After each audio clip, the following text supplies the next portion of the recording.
بسم الله الرحمن الرحيم. والصبح إذا تنفس.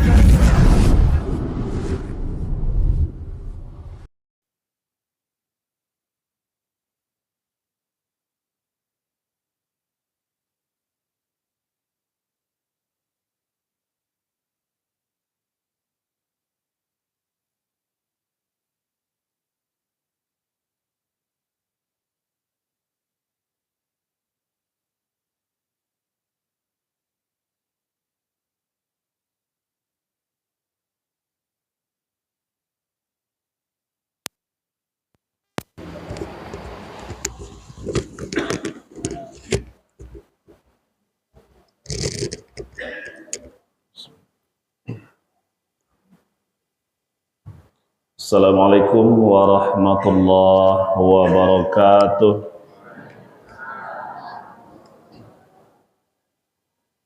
Alhamdulillah, alhamdulillahillazi ala kulli halin, alhamdulillahillazi arsala rasulahu bil huda wa dinil haqq liyuzhirahu ala dini kullihi wa kafa billahi syahida. Asyhadu an la ilaha illallah wahdahu la syarika lah wa asyhadu anna sayyidana wa nabiyyana Muhammadan abduhu wa rasuluh la nabiyya ba'dah, amma ba'd. Bersyukur kita kepada Allah Subhanahu wa taala atas segala limpahan nikmat dan karunia Allah. Salawat dan salam buat Nabi kita Muhammad sallallahu alaihi wasallam. Allahumma salli wa sallim ala Muhammad wa ala ali Muhammad. Assalamu alayka ya Rasulullah. Assalamu alayka ya Habiballah. Kaum muslimin dan muslimat rahimani wa rahimakumullah. Salah satu dari 3 pesan Rasulullah ketika Abdullah ibnu Mas'ud bertanya kepada beliau. Jadi suatu ketika Abdullah ibnu Mas'ud bertanya kepada Rasulullah, sa'altun Nabi sallallahu alaihi wasallam, ayyul amalu ahabbu ilallah. Jadi pertanyaan Abdullah ibnu Mas'ud kepada Rasulullah, apakah amalan yang paling disukai oleh Allah Subhanahu wa ta'ala? Karena yang bertanya ini Abdullah ibnu Mas'ud, salah seorang sahabat Nabi yang aktif sholat berjamaah. Jadi setiap sholat fardu yang 5 waktu, beliau selalu datang lebih awal. Jadi karena beliau bertanya, Rasulullah kadang-kadang kan menengok siapa yang bertanya. Jadi di antara tujuan beliau, bagaimana sahabat ini bisa semakin termotivasi mereka dalam melaksanakan ibadah. Makanya Rasulullah kadang-kadang menengok siapa sahabat yang bertanya kepadanya. Dan kebetulan ketika itu yang bertanya adalah sahabat yang rutin sholat berjamaah bersama Rasulullah. Maka Nabi menjawab, amalan yang paling disukai Allah itu yang pertama adalah as-salat ala waqtiha. Ya, salat yang dilakukan di awal waktu. Itu amalan pertama yang paling disukai Allah. Summa ayya Rasulullah, kemudian setelah itu apa lagi? Amalan yang paling disukai Allah itu, Nabi tahu juga beliau Abdullah ibn Mas'ud ini orang yang sangat berbakti kepada kedua orang tuanya. Kata Nabi, amalan yang kedua yang paling disukai Allah adalah birrul walidain. Berbuat baik kepada kedua orang tua. Summa ayya Rasulullah, setelah itu apa lagi? Amalan yang paling disukai Allah setelah sholat di awal waktu, berbuat baik kepada kedua orang tua, kata Nabi, jihad fi sabilillah, berjuang di jalan Allah. Kan wak selasen ketiga-tiga lah. Hah? Judul lah tentu dah kan. Tapi kan penjelasannya yang alun. Ini 3 macam amalan tu. Pertama, salat di awal waktu, berbuat baik kepada kedua orang tua, kemudian jihad fisabilillah. Tapi ini kan perlu kita kupas, perlu kita bahas, perlu kita jelaskan. Wak tengok kondisi waktu, kalau cukup wak sampai ke ketiga orang. Kalau ndak, selesai yang pertama dulu ya. Baik, sebelum kita bahas ini, Abdullah ibnu Mas'ud itu adalah salah seorang sahabat. Siapa yang disebut sahabat? Orang yang hidup di masa Nabi dan dia beriman dengan Nabi. Ya, jadi orang yang hidup di masa Nabi, kemudian dia beriman kepada Rasulullah dan selalu bersama Rasulullah. Ini ada juga orang yang hidup di zaman Nabi, tapi dia tidak beriman dengan Nabi. Itu bukan sahabat namanya. Abu Lahab kan hidup juga di zaman Nabi, ya kan? Tapi dia tidak beriman. Jangan sabuilah Abu Lahab sahabat. Oh ya, Abu Lahab itu bukan sahabat Nabi, walaupun dia hidup di masa Nabi. Tapi Abdullah ibnu Mas'ud yang hidup di masa Nabi, bertemu dengan Nabi, dan dia beriman dengan Nabi. Jadi kalau ada awak yang sempat bertemu dengan Nabi, ya tentu kita sahabat juga namanya. Tapi awak dengan Nabi lah, ya, dengan tabi'in saja kita tidak bertemu. Ya, jangankan Nabi, jangankan sahabat. Jadi sehingga zaman Nabi itu disebut dengan zaman yang paling baik. Ya, zaman yang terbaik adalah zaman Nabi. Artinya orang yang langsung bertemu dengan Nabi berarti dia berada di zaman yang terbaik. Ada masalah yang tidak selesai, langsung tanya ke Nabi. Selesai kali, pasti selesai. Kenapa? Karena Nabi kalau tidak bisa menjawab, beliau menung sebentar, turun wahyu untuk menjawab pertanyaan itu. Kalau kini kau tanya ke buya kau, sekarang ikut aja jawabannya. Tanya ke buya kau, ikut jawaban. Tanya ke seorang kau, sehingga yang bertanya bingung. Adojonya buya kadang-kadang bertanya mau ngajinya, itu tidak nunggu wahyu loh, dia tidak dapat jawaban. Itu beda waktu ini, ya Pak. Tapi alhamdulillah ulama-ulama kita pada hari ini tentu mereka menggarap mencari ilmu itu tidak main-main. Menggali Al-Quran, menggali hadis-hadis Nabi, walaupun ya kebenarannya insya Allah kita berbaik sangka, kita berusaha sekuat tenaga semaksimal mungkin. Mudah-mudahan ilmu yang kita peroleh itu benar, kemampuan awak sampai di situ. Kalau yang lepas tiba tu contoh tiba dia Nabi, ya tentu di zaman Nabi itu. Maka tiba di awak kini, tentu kita berusaha sekemampuan kita sampai di mana ilmu kita. Jangan pula ragu awak. Lah berjihad awak, lah berjuang, berjihad kita berjuang, ya berdoa saja kepada Allah. Kalau kekurangan kita, kita mengaku kepada Allah. Sebab sumber yang pertama itu awak tak pernah bersu, tapi ditinggal deh. Ya, walaupun Nabi tidak ada, tapi Nabi tinggalkan pedoman yang bisa kita jadikan sumber. Insya Allah kalau berpedoman kepada yang ditinggalkan Nabi itu, ya tentu seolah-olah sama saja kita bertemu dengan Nabi. Sama saja kita menjawab persoalan ketika Nabi masih hidup. Sebab janji beliau seperti itu. Mati dannya Nabi dan tidak meninggalkan harta warisan. Ya, tapi begitu saya wafat, saya akan meninggalkan 2 pusaka saja. Kalau awak lay berpegang teguh, lay mengikuti yang 2 janji Rasulullah dalam hadisnya, lan tadillu abada. Tidak akan pernah sesat selama-lamanya. Nah, jadi jangan lagi dari yang 2 Al-Quran, Sunnah. Insya Allah. Maka kini usaha awak menggali itu. Berusaha kita kembali kepada Al-Quran dan Sunnah. Balik ke kaji awak. Jadi jawaban Nabi yang pertama terkait dengan pertanyaan Abdullah ibnu Mas'ud, kata Nabi, salat yang dilakukan di waktunya. Dan yang paling afdal itu di awal waktunya.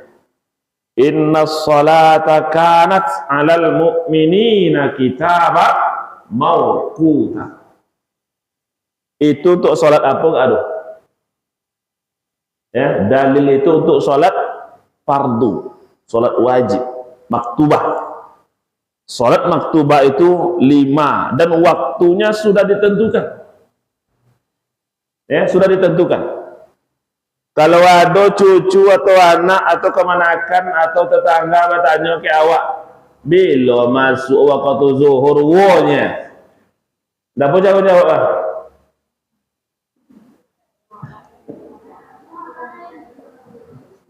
Bila masuk waktu zuhurnya, ada jawab dia jam 2 boleh lewat 22. Kalau nya bertanya di bulan Juni, ya.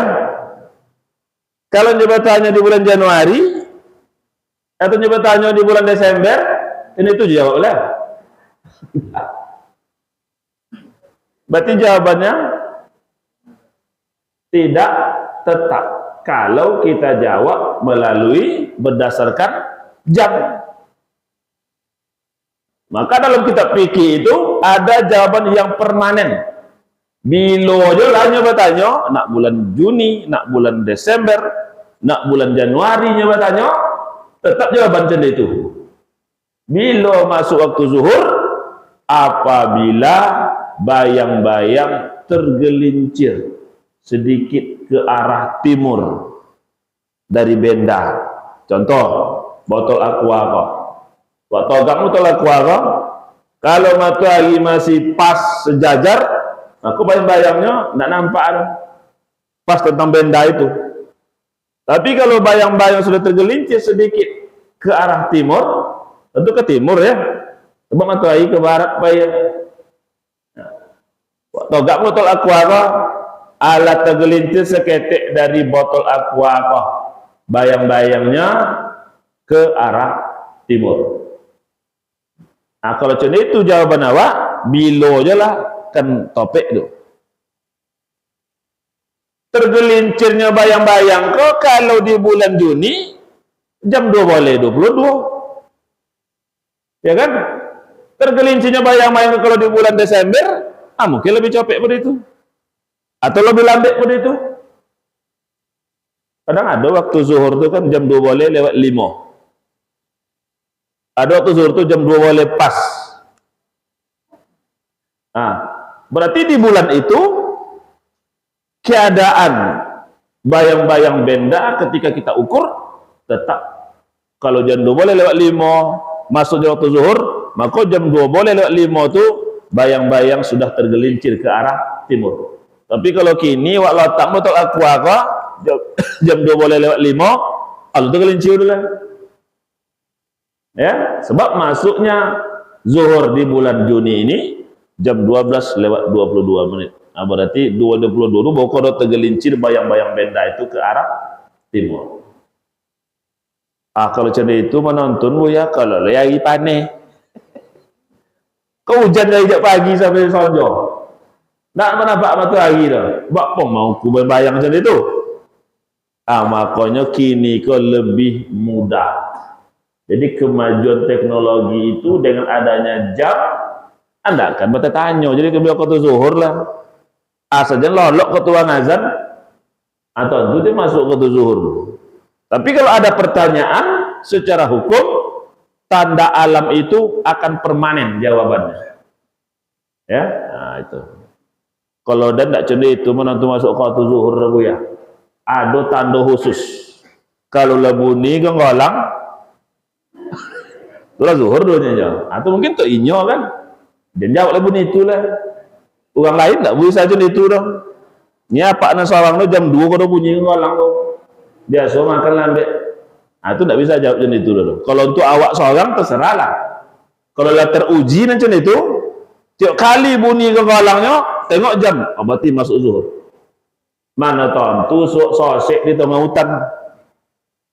Ya, sosek di tengah hutan, tak nampak matahari, kemana arah matahari tak joleh, jam 3 pula, HP tinggal juga. Nah, itu tiba tanda lah. Yang biasa lacun itu tawi. Kalau sesekali tak bisa dibuat dah. Kalau sesekali macam itu tak bisa jadikan sebagai ukuran. Tapi kalau tawi asal bunyi gengolangnya letak siang no, berarti masuk zuhur. Pakailah tanda itu tak masalah untuk ini seorang. Ada pertanyaan sampai situ? Kok kajian fikih kok banyak pertanyaan besok. Ya fikih itu ijtihad para ulama. Kadang ijtihad para ulama itu ada yang berbeda. Nah, maksudnya dari azan menjelang sholat. Kalau lah azan dulu awal waktu tu. Masuk tu. Bawa kau sholat. Sudah azan 45 menit, bawa kau masuk waktu. Oh, itu sebetulnya kondisional sifatnya. Tak bisa sabui 45 menit. Ya, kalau disabui awal waktu itu begitu masuk begitu azan, berarti sudah awal waktu. Cuma mungkin pertanyaan kau, apakah awak solat 45 menit setelah azan masih disabui awal waktu? Nah, mungkin itu pertanyaannya ya. Masih ada awal waktu tu lah. Nah, jadi menentukan awal waktu itu tidak sama. Tidak sama.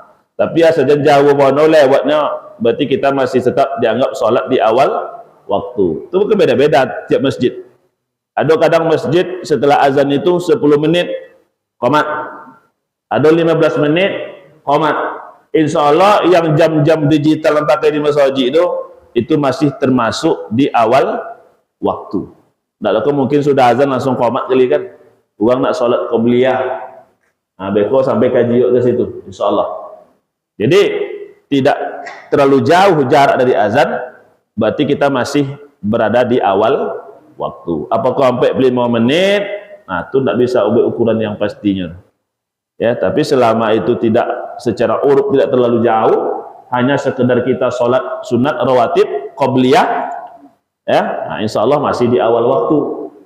Makanya beko sampai pembahasan awak, contoh apa pula aturan awak sholat sunat rawatib qabliyah kok.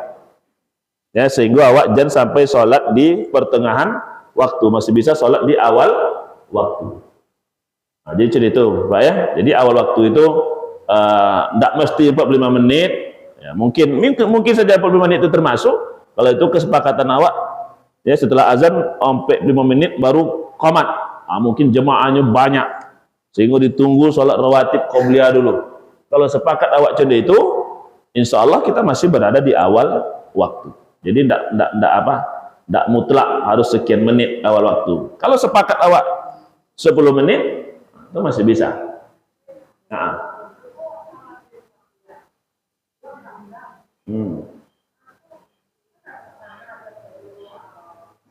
Iya. Selesaikan azan. Iya, selesaikan azan, bagusnya selesaikan azan baru kita sholat. Berbeda dengan berbuka. Kalau berbuka, Allahu Akbar, minum lalu. Ya. Tapi kalau sholat, sebagusnya tunggu azan sampai selesai. Itu yang paling bagus seperti itu. Dan dalam keterangan lain, ada yang berpendapat azan itu sunnah untuk dijawab.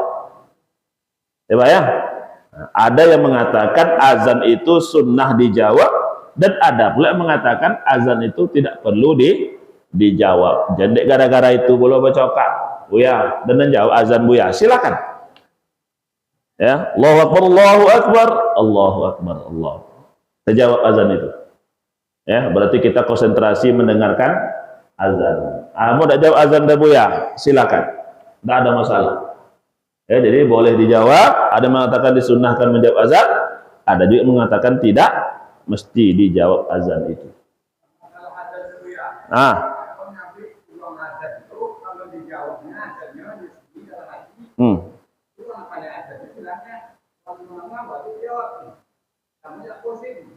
Enggak mesti. Ugal yang azan apa? Dijawab lah inyo sendiri yang menyambut yang lapat azan tuh. Jadi yang menjawab itu orang yang mendengar azan, bukan orang yang azan. Ah, kalau inyo azan, inyo menjawab 2 kali azan itu. Jadi inyo itu lah azan. Jadi lapat azannya itu yang ulang. Gimana? Kalau orang yang azan tidak mesti lagi, walaupun dalam hati, orang yang azan itu tidak mesti lagi menjawab azannya. Ya, nah, sebab dia sudah lalu bionya pada menjawab dulu. Inyo melapaskan lapat azan itu lalu dia pada menjawab.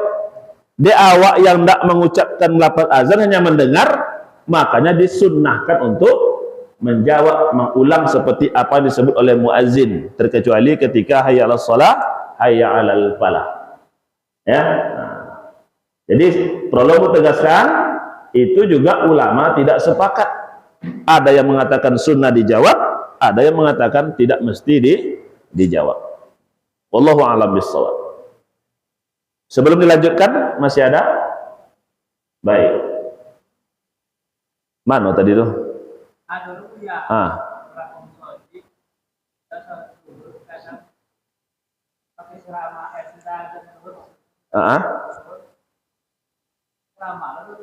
Baru sholat.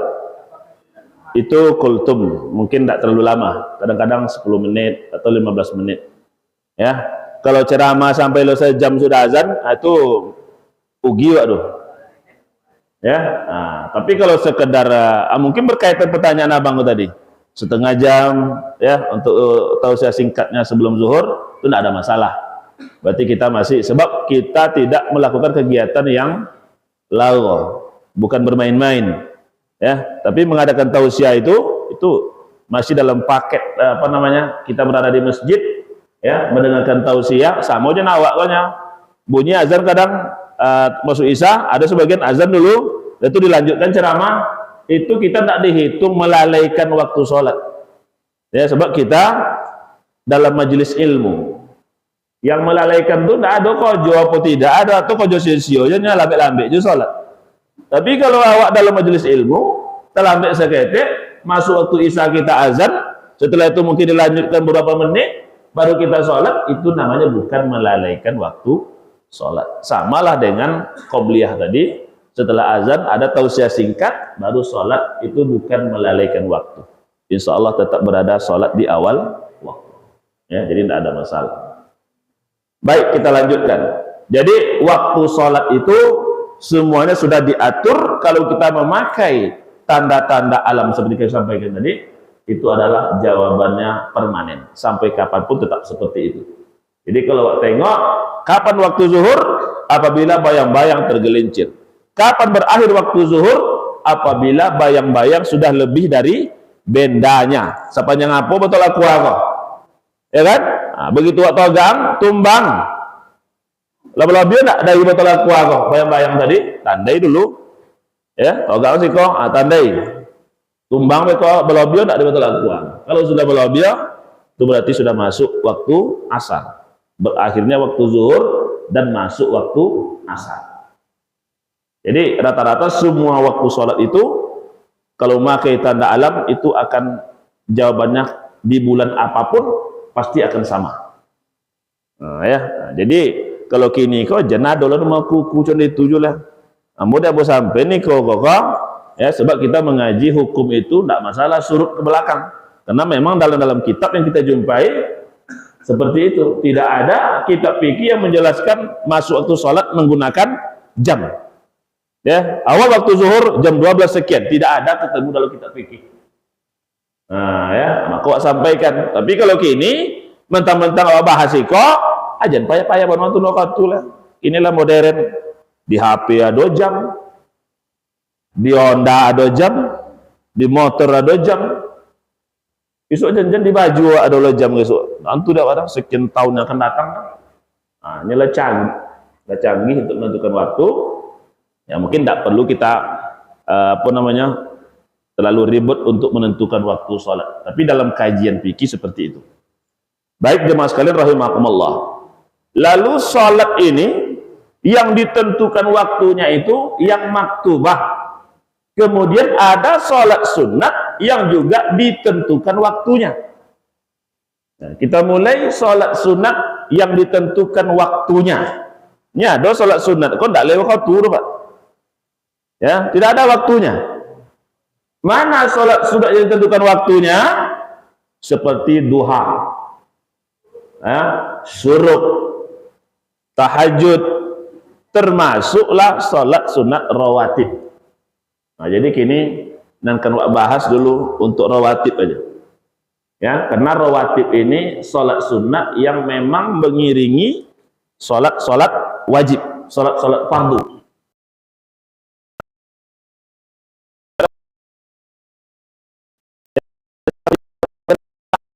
Cara mengatakan harapan kita dengan rawatib itu, mana tahu pelaksanaan sholat maktubah kita ada yang cacat, ada yang kurang. Ya, berharap kita dengan rawatib itu mudah-mudahan setidaknya bisa menyempurnakan kekurangan itu. Tapi Allah Maha tahu.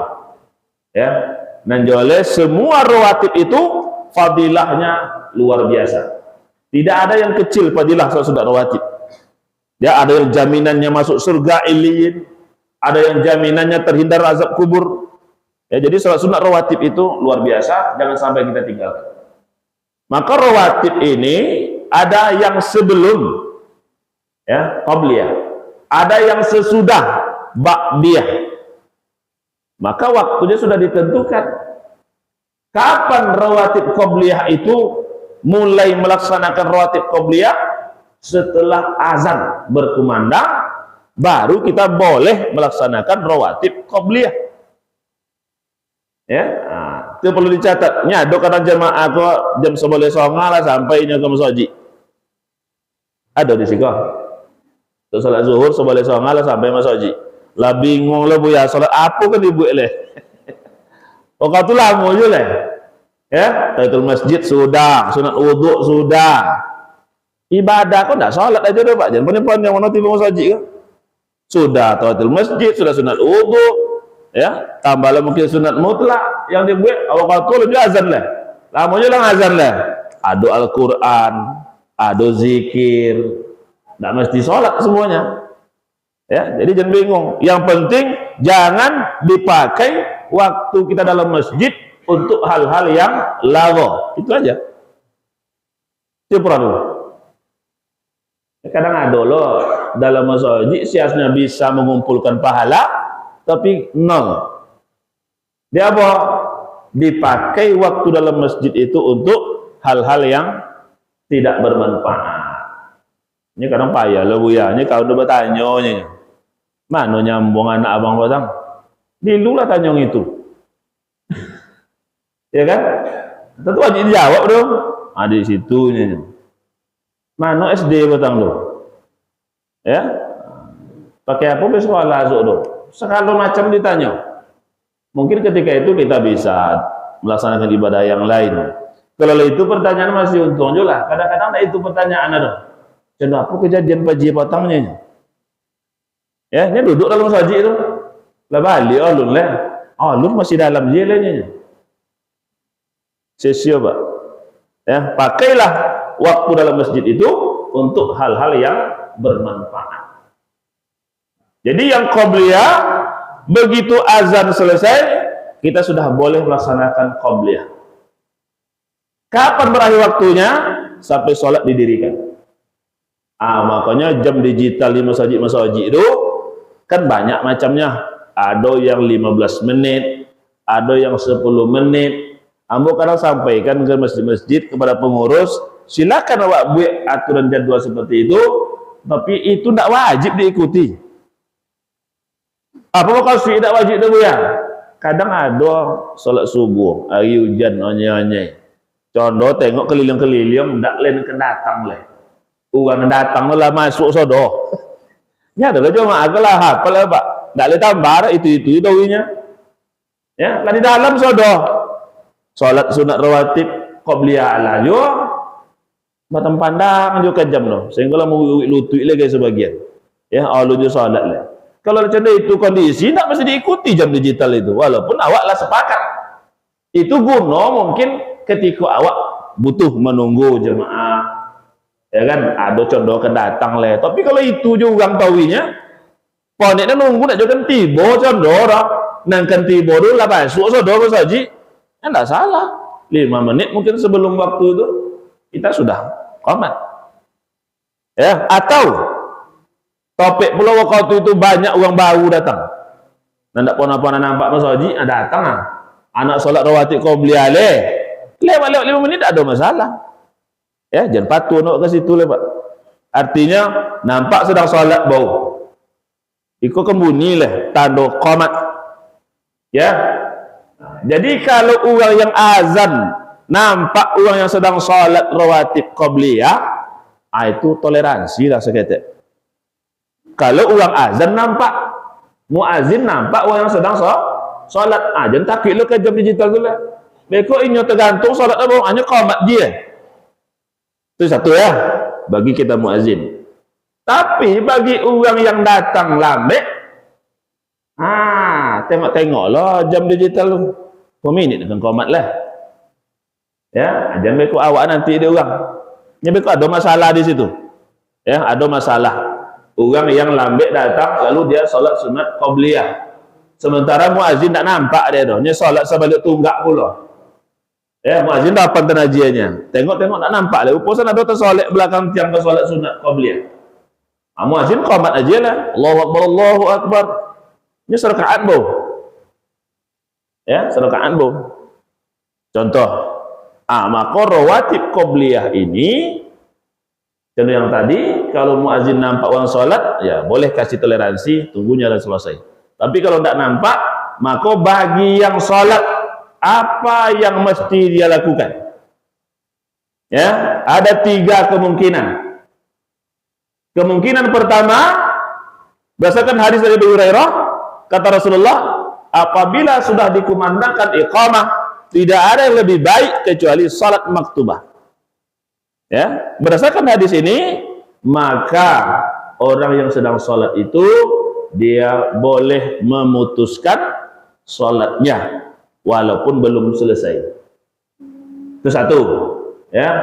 Pendapat yang kedua, kalau inyo masih mungkin untuk tidak terlambat dengan imam, ya, mungkinnya menyelesaikan salatnya dan tidak terlambat, masih bisa nanti rukuk bersama imam. Ya, dia juga boleh memilih untuk menyelesaikan salat. Itu pendapat yang kedua. Yang ketiga kok agak lama seketik. Kau dapat jenak pakai yang ketiga kau lah. Dia melanjutkan salatnya sampai selesai, asalkan dia masih bisa salam bersama imam. Kalau pakai yang ketiga kan banyak ugi tu. Awak dalam masjid, masa dapat salam dengan imam aja. Sedangkan orang baru datang, langsung masuk sholat berjamaah. Ini dah solat rawatib dah. Jadi kalau ada kasus awak dan cendeko, kira-kira nomor berapa pun dipilih. Kalau bertawarkan nomor 1, nomor 2 atau nomor 3. Nomor 3 tu tak usah. Ya, ugi awak. Antara 1 dengan 2. Nomor 1 dalilnya cukup jelas. Kalau sudah iqamah, tidak ada lebih baik kecuali solat maktubah. Jadi nak sedang rukuk, nak sedang sujud, nak sedang iktidal, boleh dia memutuskan solatnya. Kalau dia ingin bisa takbir bersama imam. Yang kedua, kalau masih sebentar lagi selesai solatnya, mana tentulah duduk antara 2 sujud rakaat yang kedua. Berarti menyelesaikan tidak lama dulu lah. Ya, kalau diselesaikan mana, mungkin imam sedang baca ayat. Ya, itu akan lebih baik diselesaikan salat rawatib qobliyahnya. Ada pertanyaan sampai situ? Nah.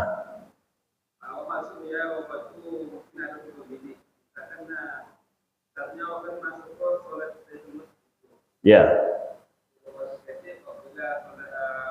Qobliyah. Ya, kalau tidak salah itu lah pernah aja mau jawab dulu. Ya, ada pertanyaan lah pernah sampaikan. Yang paling afdolnya kita laksanakan sholat qabliyah zuhur atau asar. Ya, di waktu singkat. Kalau awal laksanakan qabliyah, maka kita sudah dianggap menghormati masjid. Tapi kalau lakukan tahiyatul masjid, tidak akan pernah kita mendapatkan qabliyah. Itulah salah satu contoh ibadah yang singkat tapi bisa mendapatkan lebih. Kenapa niatnya Bu ya? Dua niatnya? Enggak, niat tetap satu. Niatnya cukup qabliyah zuhur. Tapi dengan kita melaksanakan qabliyah zuhur itu, karena hadis Nabi itu kan bunyinya apabila kamu masuk masjid jangan duduk sebelum sholat 2 rakaat. Fala yajlis hatta yusalli rakaatain. Kalau ada waktu singkat dan ada sholat yang kita kerjakan, contoh qabliyah zuhur tadi, berarti kita sudah sholat 2 rakaat. Ya, kita sudah dianggap menghormati masjid. Tapi kalau tidak ada sholat lain, contoh awak tidak nak sholat zuhur, ya kan, hanya entah apalah kegiatan di masjid, ya itu silakan kita sholat tahiyatul masjid. Nah, sebab menghormati masjid itu dengan adanya sholat 2 rakaat. Sholat 2 rakaat itu kalau tidak ada sholat yang lain, namanya tahiyatul masjid. Tapi kalau waktu lapang, abu kedua-duanya, tahiyatul masjid, qabliyah. Kalau waktu singkat, mana yang paling bagus? Karena ada keterangan yang menjelaskan begitu kita sholat 2 rakaat qabliyah, seolah-olah kita sudah menghormati masjid. Maka yang paling bagus kerjakan qabliyah. Ya, wallahu a'lam bishawab. Dek. Nah, jadi yang ngompe ya sebelum zuhur itu ada 4. Dulu juga sudah pernah jelaskan, yang ngompe itu boleh kerjakan, tapi ada yang muakkad dan ghairu muakkad. Kalau yang 2 itu muakkad. Nah, jadi kalau waktu singkat jangan ngompe jadi buat 2 buat. Kalau lebih panjang waktu nak buat ngompe lebih bagus. Ya, jadi tengok kondisinya. Ya, yang ompek itu pun boleh 1 salam. Ya, yang ompek rakaat itu sekali salam. Boleh. Boleh 1 kali salam. Karena sholatnya di siang hari. Ya. Ada yang lain? Ya, baik. Jadi kalau ada yang terlambat qabliyah, caranya seperti itu. Kalau ada pertanyaan, Bu ya, perlu pakai salam? Ada jemaah bertanya ya, memutuskan sholat tadi, apakah perlu pakai salam atau tidak? Ya, ada pun ada ngau, Bu Ibu? Kalau tadi tidak mungkin melanjutkan sholat, dia putuskan sholatnya karena ingin berjamaah bersama imam, apakah dia memutuskan sholat itu harus pakai salam? Ini juga ada perbedaan pendapat, tetapi yang kuat dan mungkin yang paling bagus kita pakai, kalau memutuskan sholat yang belum selesai, itu cukup niat saja. Ya, niat memutuskan sholat. Tidak perlu pakai salam. Kenapa? Karena salam itu adalah rangkaian sholat yang sudah sempurna dikerjakan. Baru pakai salam. Ya Pak ya? Ini kadang-kadang kalau dia buat salam, kalau lucu loh bantu. Kalau sempatnya sedang rukuk. Sedang rukuk, putih sholatnya kok. Kenapa salam itu? Atau sedang sujud, ini parah lah. Kalau sedang duduk itu tidak apa juga. Kalau sempat sedang berdiri, cenderung sholat jenazah, salam. Nah, jadi ada juga, ambo ada jemaah bertanya, ini ada dong mau penyampaian Bu ya, kalau putih sholat cenderung itu pakai salam. Ya, wallahu alam. Kita tidak menyalahkan, tapi yang kuat mengatakan kalau memutuskan sholat yang belum selesai, itu tidak mesti pakai salam. Kenapa cara? Niat dalam hati. Niat dalam hati kita memutuskan sholat. Kenapa? Karena ada sebab. Kalau tidak ada sebab, tidak boleh memutuskan sholat. Ya Bu ya? Dia coba-coba memutuskan sholat, nanya dia nak membangkit kain. Dua rakaat doang hujan, bonti, itu tidak boleh. Ya, karena tidak boleh mudah saja memutuskan hubungan kita dengan Allah. Dalam sholat itu kita kan berhubungan dengan Allah. Kecuali ada sebab-sebab syar'i. Ya. Salah satu contoh wudhu batal, itu putus sholat dia tuh. Ya, atau ada sesuatu yang contoh yang tadi kita ingin ikut berjamaah dengan imam. Baik, jamaah sekalian rahimakumullah, Lanjut rawatib ba'diyah. Ba'diyah itu kapan waktunya? Setelah sholat selesai. Kau perlu jalan kau pak. Nya ada jemaah yang ragunya bila selesai sholat tuh. Ya. Jadi kalau secara hukum, kapan masuk waktu ba'diyah, rawatib ba'diyah? Setelah selesai sholat. Ini yang bertanya bu ibu. Bila selesai sholat tuh? Hah? Selesainya sholat setelah salam. Kita salam sholat selesai. Tapi jangan mentang-mentang tentu canda itu dia amalkan dulu saudara. Assalamualaikum warahmatullah. Assalamualaikum warahmatullah. Langsung rawatib ba'diyah. Tak pakai zikir, tak pakai doa. Ya, nyanyi buya kan mulai waktu ba'diyah itu setelah selesai sholat. Itu mulai waktunya. Waktu kan panjang. Mulainya selesai sholat, berakhir setelah berakhirnya